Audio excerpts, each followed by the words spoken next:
길어졌죠. 우리 찬송가 429장 찬양함으로 4월 23일 새벽 예배 하나님 앞에 드리도록 하겠습니다.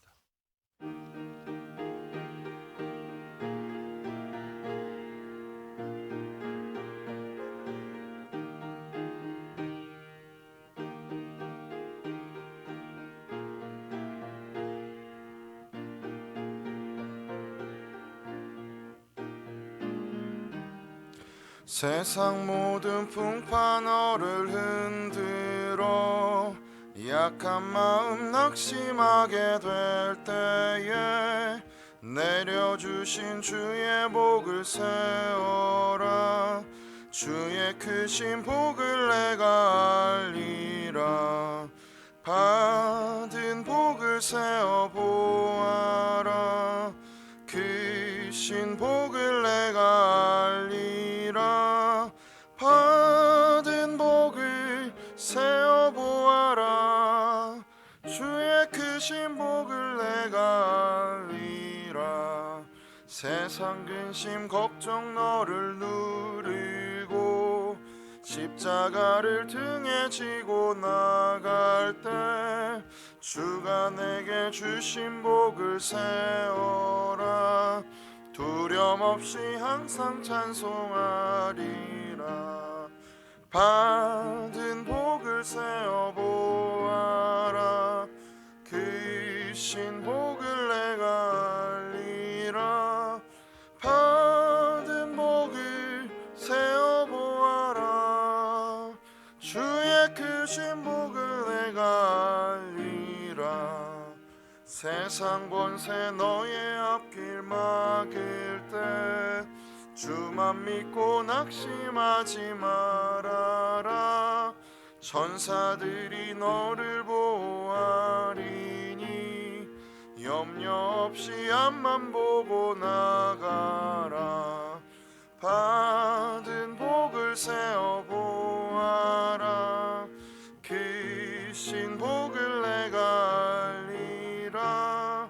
받은 복을 세어 보아라. 주의 크신 복을 내가 알리라. 아멘. 오늘 말씀은 역대하 9장 1절에서부터 12절 말씀입니다.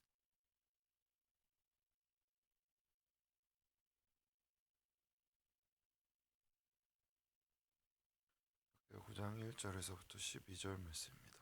저희 번갈아 가면서 읽도록 하겠습니다. 제가 먼저 읽겠습니다. 스바 여왕이 솔로몬의 명성을 듣고 와서 어려운 질문으로 솔로몬을 시험하고자 하여 예루살렘에 이르니 매우 많은 시종들을 거느리고 향품과 많은 금과 보석을 낙타에 실었더라. 그가 솔로몬에게 나와 자기 마음에 있는 것을 다 말하매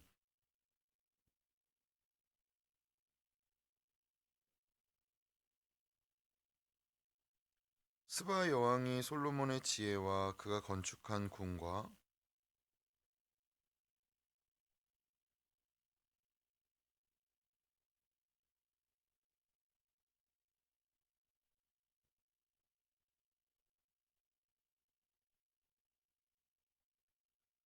왕께 말하되 내가 내 나라에서 당신의 행위와 당신의 지혜에 대하여 들은 소문이 진실하도다.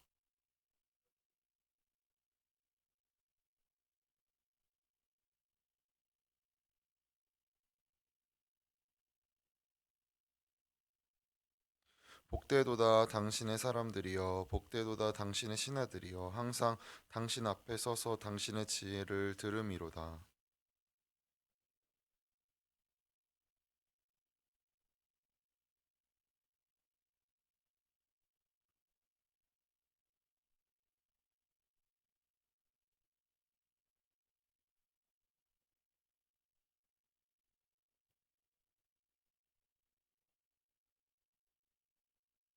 이에 그가 금 120달란트와 매우 많은 향품과 보석을 왕께 드렸으니 스바 여왕이 솔로몬 왕께 드린 향품 같은 것이 전에는 없었더라.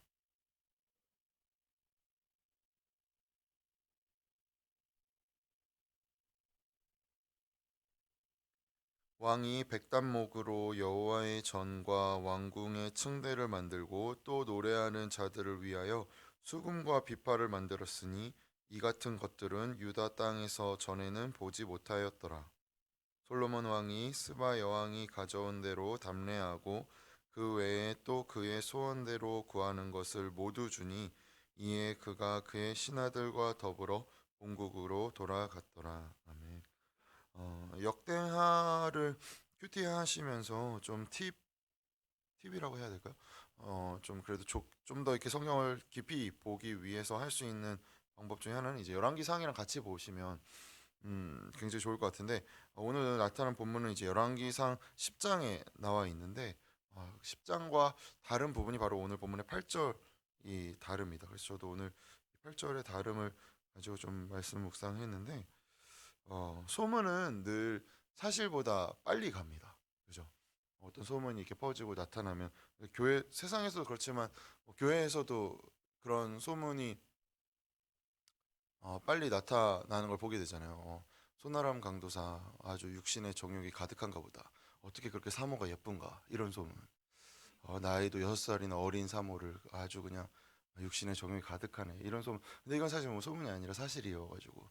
그런데 이런 이야기 듣고 그러면은 소나람 강도사 사모가 진짜 예쁜가 안 예쁜가 보자. 그래서 주일에 직접 이렇게 찾아다니면서 누가 최애민이냐, 누가 소나람 강도사 사모냐 이런 일은 사실 일어나지 않 그러니까 그렇지 않죠. 그러니까 뭐 그러면 아유 그러게 소나람 강도사 사모 그렇게 예쁘다 그러던데 아유 눈은 높아가지고 근데 소나람 강도사 눈이 높다는 얘기는 또 누구한테 들은 겁니까?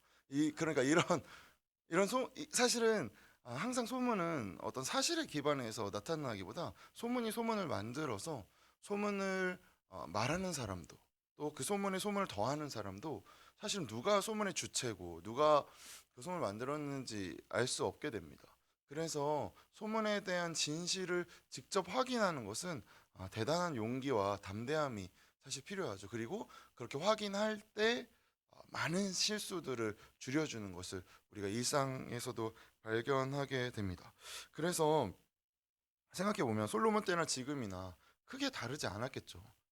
그 솔로몬에 대한 소문이 이 나라 이웃 나라들에게 자자해서 넘어가서 스바 여왕 지금을 따지면 이제 예멘 쪽이라고 하는데 거기까지 이제 이르게 된 건데 그러면 물론 그녀가 갖고 온 향품이나 금과 보석은 어떤 무역을 위한 것일 수도 있겠죠. 자기네 나라와 솔로몬의 이스라엘과 함께 무역을 위해서 근데 좀 더 이제 궁금한 것을 알기 위한 것일 수도 있지만 그런데 스바 여왕이 단순히 소문이 사실인가 아닌가를 판단하려고 솔로몬을 시험해 보려고 굳이 먼 나라에서 보물을 가지고 온 것일까요?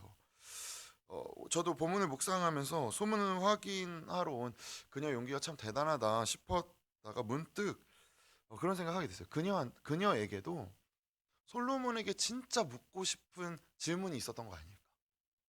어떤 우리도 그렇잖아요. 인생에서 겪게 되는 깊은 질문들. 하나님 정말 왜 저도 이제 그런 질문들 간혹 하게 되는데 왜 악을 허락하실까? 참 이해되지 않는. 요즘 뉴스를 못 보겠더라고요. 하도 해괴망측한 막뭐 살인, 범죄 이런 거 보면 마음이 너무 무겁고 무너지고 그 피해자들은 어떨까? 그리고 또 가해자의 가족은 또 어떨까? 가해자 얘는 또 무슨 정신 가지고 이럴까 싶은 그 마음들 그러다가 결국 하나님 도대체 왜 이런 일 허락하시나 이런 좀 깊은 질문들을 이제 가져가게 될 때 스바 여왕도 그런 질문이 있었던 것은 아닐까. 그래서 그녀는 솔로몬에게 무슨 질문을 했는지가 이제 본문에 나와 있지 않기 때문에 알 수는 없지만 굉장히 궁금해했던 질문들을 했고 솔로몬은 그녀가 묻는 말에 다 대답을 합니다. 그리고 더불어서 그녀가 바라보게 되는 것들이 있습니다. 오늘 본문 3절에서부터 5절까지 나온 것. 3절에서부터 5절까지 나온 것은 사실 특별한 것이 아니었습니다. 솔로몬의 일상이었죠. 솔로몬이 건축한 궁과 그 상의 음식물과 신하들의 좌석과 신하들이 도열한 것과 그 신하들이 옷 입은 거 그리고 성전의 층계를 보고 정신이 황홀하였다라고 이야기하는데 그것은 솔로몬의 일상이었죠. 그런데 이 황홀하였다를 공동 번역 성경에서는 넋을 잃고라고 번역하는데 히브리어 본문의 히브리어 문자적으로 보면 이 문자로 히브리어를 뭐라고 되어 있냐면 더 이상 숨이 또는 영이 그녀에게 없었다. 그러니까 이걸 보고 숨이 멎었다. 약간 이런 표현을 썼죠. 근데 이 표현이 어떨 때 등장하냐면 하나님께서 행하신 일을 이스라엘 백성이 아닌 사람들이 보고 놀라워할 때 사용됩니다. 어, 그럼 생각해 보게 되는 거죠. 마치 저희 군대에서 그럴 때 진짜 많은데 뭐 사단장님 오신다 그러면 이제 난리 나는 거죠. 뭐 멀쩡한 돌 왜 줍는지 모르겠어요. 그 돌 주면 진짜 너무 늘 슬펐는데 멀쩡한 돌 줍고 괜히 쓴 거 또 쓸고 사단장님이 무슨 예수님도 아니고 막 물론 이렇게 해서 수바 여왕이 온다고 하니까 솔로몬이 갑자기 궁전을 더 크게 짓고 신하들 옷 다 빨아서 다시 입히고 상차림 체크하고 신하들 불러다가 좀 쪼아가지고 조인트 까서 너 똑바로 해라 성전 너 여긴 더 깨끗이 닦아야지 라고 했을 수도 있겠죠. 근데 그렇게 해서 과연 스바 여왕이 넋을 잃은 것인가? 근데 그것이 아니라는 것이 오늘 본문에 나타납니다. 오늘 본문의 8절 때문이죠. 솔로몬의 지혜가 만든 일상이었습니다. 그러니까 그 솔로몬의 지혜는 어디서 나타난 것이었죠? 하나님이 솔로몬에게 허락하신 것들이었죠. 하나님이 솔로몬에게 베푸신 것들로 인해 스바 여왕은 그것으로 인해 솔로몬을 보고 놀란 것이었습니다. 그런데 우리는 이 솔로몬의 지혜가 어디서 왔는지를 알게 됩니다. 열왕기상 3장에서 1천 번제를 마치고 난 솔로몬의 꿈에 하나님이 나타나시죠. 그래서 하나님께서 내가 너에게 무엇을 줄까? 라고 물으시니까 이제 솔로몬이 대답을 합니다. 6절에서부터 9절인데 이거 제가 열왕기상 6절에서부터 9절, 3장 6절에서부터 9절 제가 읽도록 하겠습니다. 솔로몬이 이르되 주의 종 내 아버지 다윗이 성실과 공의와 정직한 마음으로 주와 함께 주 앞에서 행함으로 주께서 그에게 큰 은혜를 베푸셨고 주께서 또 그를 위하여 이 큰 은혜를 항상 주사 오늘과 같이 그의 자리에 앉을 아들을 그에게 주셨나이다. 나의 하나님 여호와여 주께서 주의 종의 아버지 다윗을 대신하여 왕이 되게 하셨사오나 종은 작은 아이라 출입할 줄을 알지 못하고 주께서 택하신 백성 가운데 있나이다.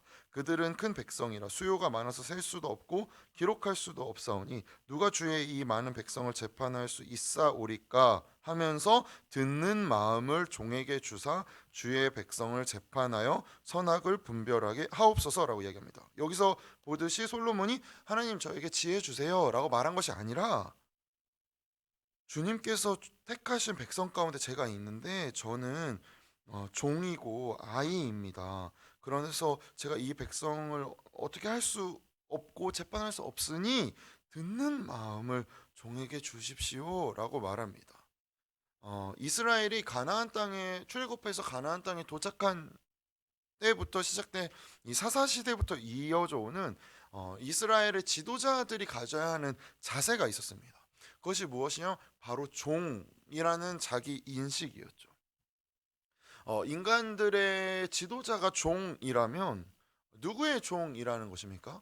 물론 백성들의 종을 의미할 수도 있지만 하나님의 종이라는 것을 의미하겠죠. 이 솔로몬은 하나님께 종은 작은 아이라라고 열왕기상 3장에서 고백합니다. 그리고 나서 백성들을 향한 마음을 말하죠.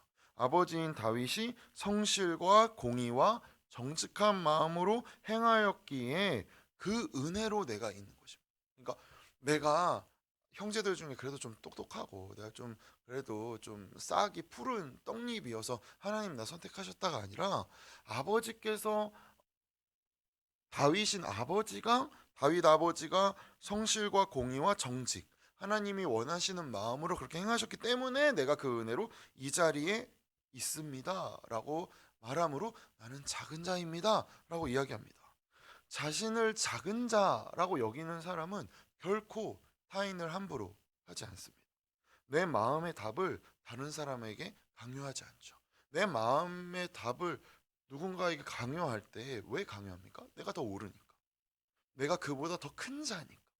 이거 주로 부모와 자식 간에 일어나죠.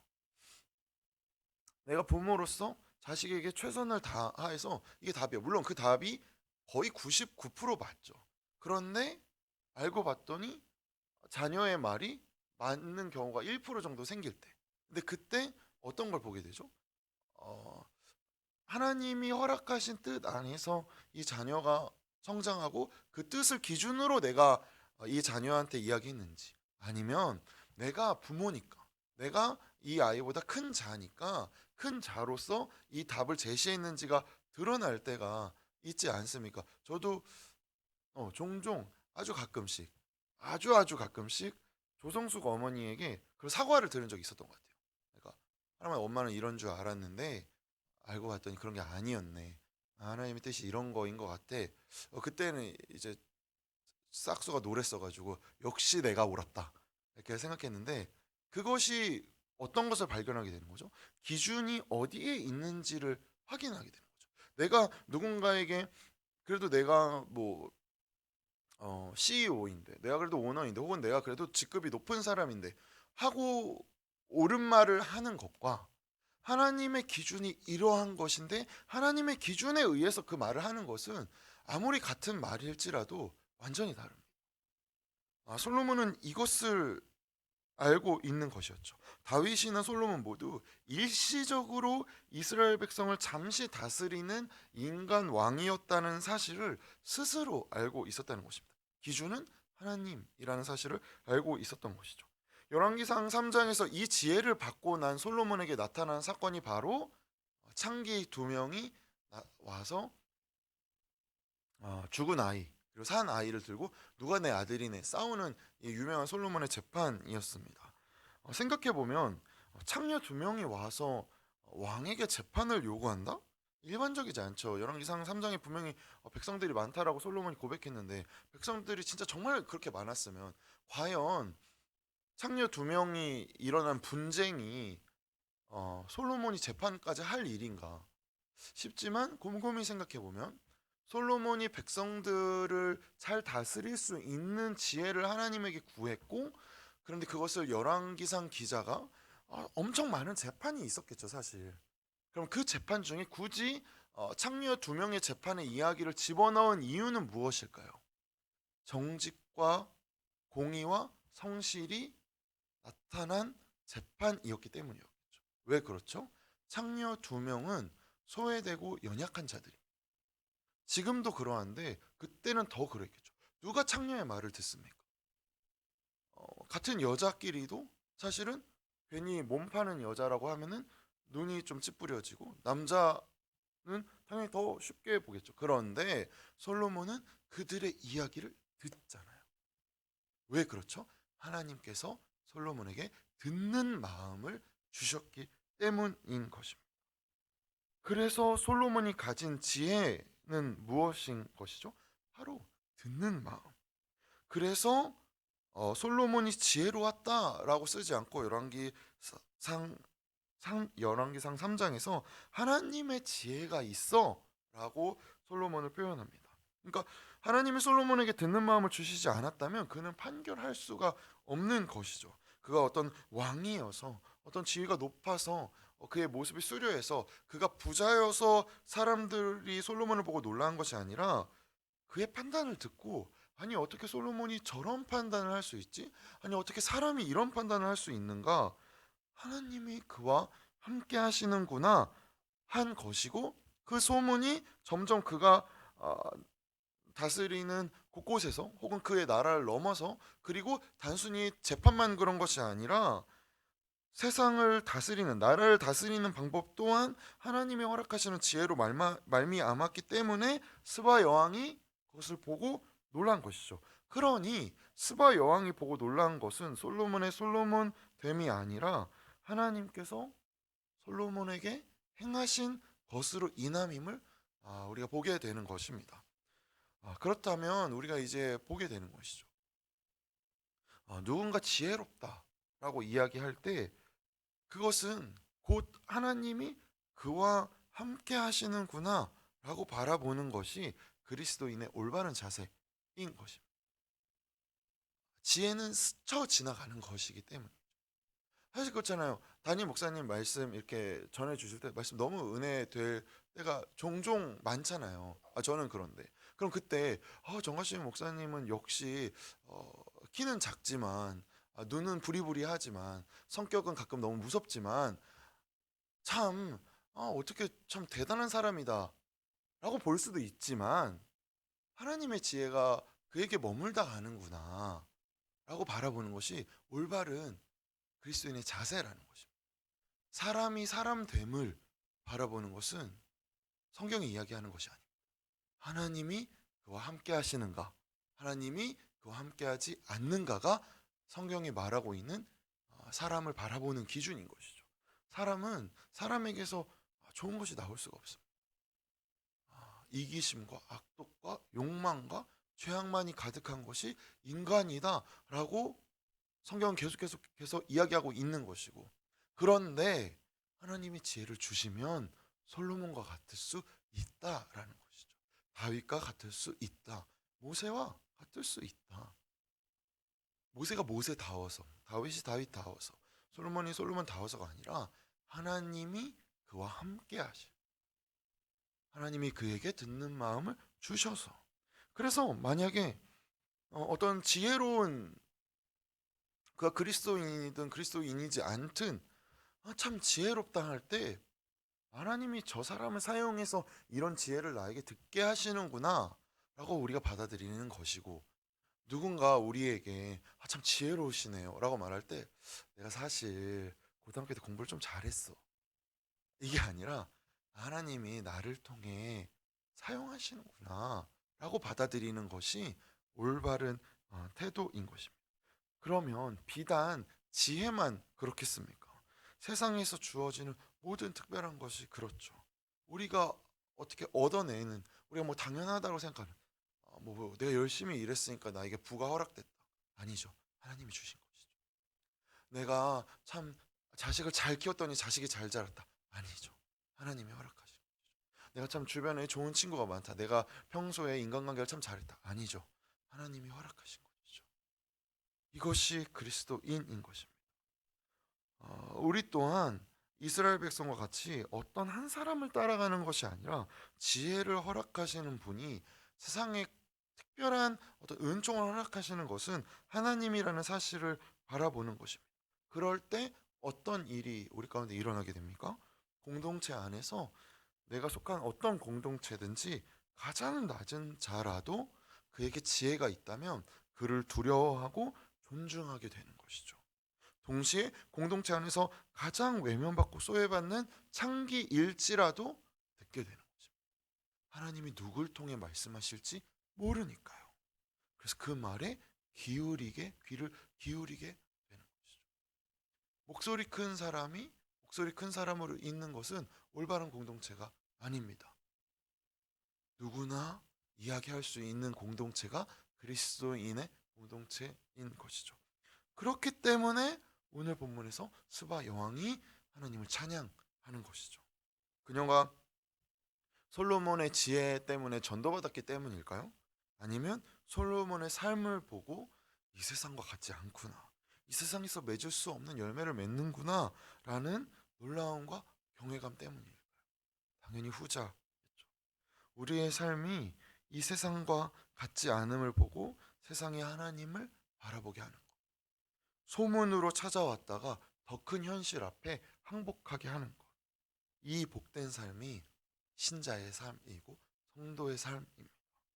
이것이 우리에게 주어진 삶이고 이것이 우리가 마주하는 현실임을 기억하시면서 하나님이 허락하신 것으로 풍요로움을 누리는 오늘 하루 되시길. 그래서 솔로몬의 지혜와 같은 하나님의 은총이 우리 가운데 임하여, 또한 우리 가운데 이미 있는 것을 발견하여 세상이 주님을 바라보게 되기를 소망합니다. 기도하겠습니다. 그렇습니다, 주님. 우리는 멋지고 귀하고 지혜, 덕, 이런 것들을 만들어낼 수 있는 존재들이 아닙니다. 하나님이 허락하실 때 우리는 지혜를 얻게 되고 덕을 가지게 되고 오래 참게 되고, 그렇게 주님께서 베푸신 성령의 열매들을 가지게 됩니다. 그래서 주님, 우리가 더 주님 의지합니다. 아버지, 우리 삶에 주님께서 베푸신 은총들로 인해 우리가 드러나는 것이 아니라 하나님이 드러나는 삶 살게 하여 주시옵소서. 그렇게 주님의 도구로, 주님의 그릇으로 우리의 삶을 감당하여 세상이 우리를 보고 우리에 관한 소문을 듣고 찾아와서 이 더 큰 것이 우리 안에 있음을 발견하게 되고 그 더 큰 것이 하나님이 허락하신 것이다라는 사실로 인해 세상이 우리를 통해 주님을 바라보는 그러한 창문의 역할을 하는 귀하고 복된 삶 살아내는 저희 될 수 있도록 인도하여 주시옵소서. 그렇게 빚어가시는 주님께 감사드리며 존귀하신 예수님의 이름으로 기도하였습니다. 아멘. 주기도문으로 우리 예배를 마칩니다. 하늘에 계신 우리 아버지